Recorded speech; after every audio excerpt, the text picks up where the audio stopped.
So are there any questions you've got for the three speakers you've just heard? Very different sort of speeches, different thoughts in terms of products or in terms of air quality, or actually in terms of Vista Village and some of that design. Jane, I admire your trust in the free market. I wonder whether that's actually going to do the trick for humanity. And in terms of working with supply chain, I mean, here's a typical conversation. I got an email yesterday from a very well-known cement manufacturer who said, "Oh, I see you're in for planning on such and such a scheme. I'd like to provide concrete, please." I respond saying, "Please talk to so-and-so in my team. By the way, as a clue, we take environmental sustainability and carbon emissions very seriously." The response was, "Oh, that's great. We try to be environmentally friendly. How much concrete do you want?" And that's not the kind of level of debate that I want. It's got to be much deeper than that. I want somebody coming up and saying, "You know what? Our most sustainable solution is this, or what we're working on is this. How about you trialing it?" And yet, it really, to get people to move forward. I don't believe there's much morals in our business at all. I think we're all kidding ourselves. So are you making a call for more regulation or No, I'm not making a call for more regulation because I don't think we're going to get it. No, sure. Well, to be naive for me, that would be part of my, why don't you talk to the trade association in terms of finding a solution? And I'm going to refer a specific answer to the man sitting next to you, Guy Thompson from the Concrete Centre. But I think to a certain extent we need to rely on people's moral positioning because we ain't going to get it regulated. And I think you pointed out how really difficult it is to determine what sustainability is.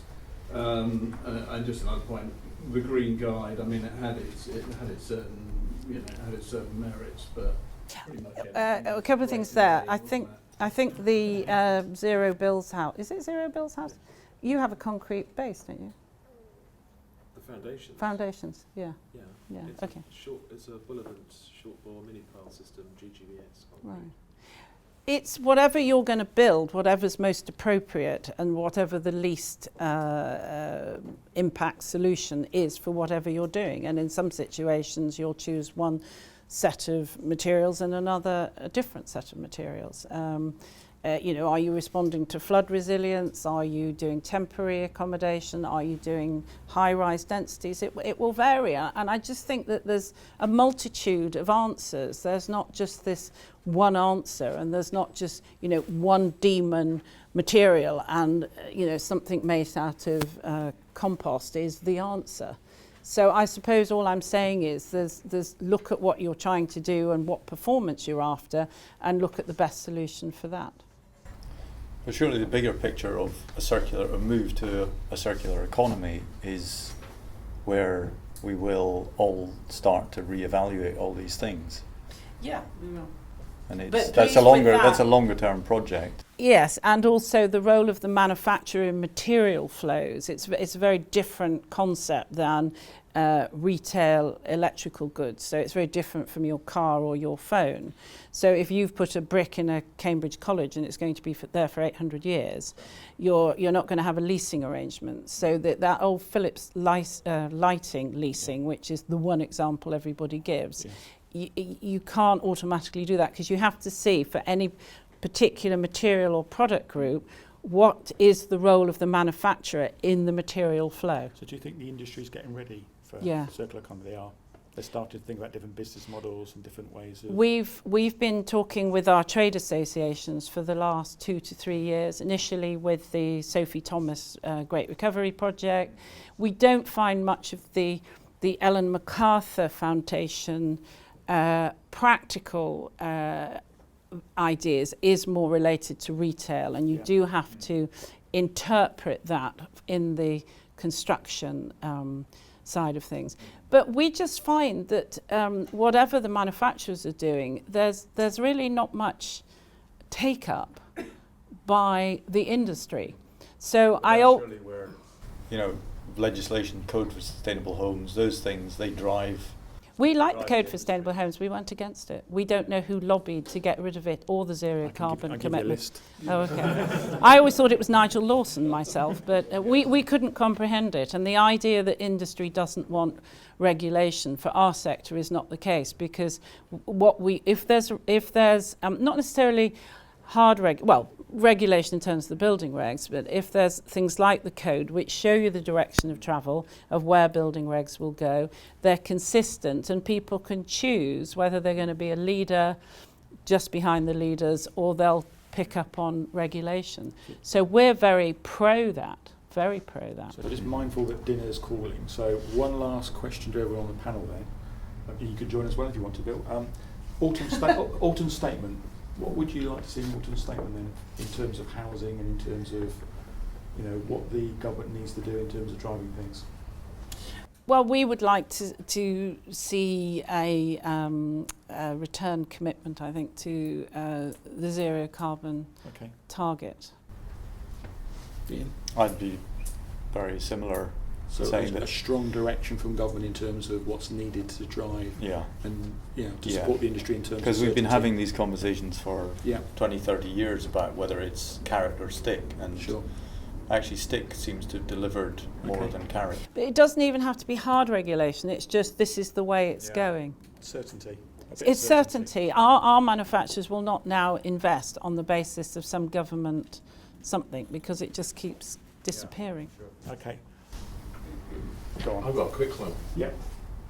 Very simple. Just make it a requirement that all new homes of a certain density can only grid connect for 30% of the year. Oh, nice. Yes. And there's a thought. Is that the CPA's official position that we want zero carbon? Is that your personal opinion? That's put you on the spot now. Are you making policy on it? Well, we were very sad to see all those go, because what we want is certainty of direction. It almost doesn't matter what it is. It's just that because a manufacturer is making something to respond to what the market needs and what the challenges are. And at the moment, I think they've invested for a market that's not ready. Yeah, I'd agree. The work we've done at BRE is when you've got certainty, you've got people investing in training, product manufacture, innovation, because they know that investment essentially it's going to give a payback in terms of where regulations will go. When you remove that, you don't have that kind of investment curve sometimes. So the zero carbon abolition was a derailment for a lot of your manufacturers. Absolutely. Yeah, absolutely. You see, you think we represent the dark side. I do not. I'm merely asking the question. It's very interesting. It's just a very interesting, but I mean, the CPA is not a small organisation. There's actually only 10 of us in the office. Well, you project very well. In terms of who you represent, that's a very large representation of industry saying we were against the abolition of zero carbon. We want certainty, and therefore that, if you're in the insulation business, whether it's for the Green Deal or whatever, that is an increased market for you. Brilliant. Let's stop there. So a couple of points. Somebody's asked, will these presentations be available? Damon's going to make sure that they're uploaded. Also, some of the documents, I think Joe mentioned about the work the UK GBC have done, that I'll make sure that's uploaded as well. Also, while you're here on the innovation part, take time over lunch, stretch your legs, have a wander around. Have you managed to open up your house, Bill? Yes, it's open. Fantastic. Bill's house has been mentioned so many times. It would be wrong not to go and visit and ask Bill lots of those questions that I know you want to ask him.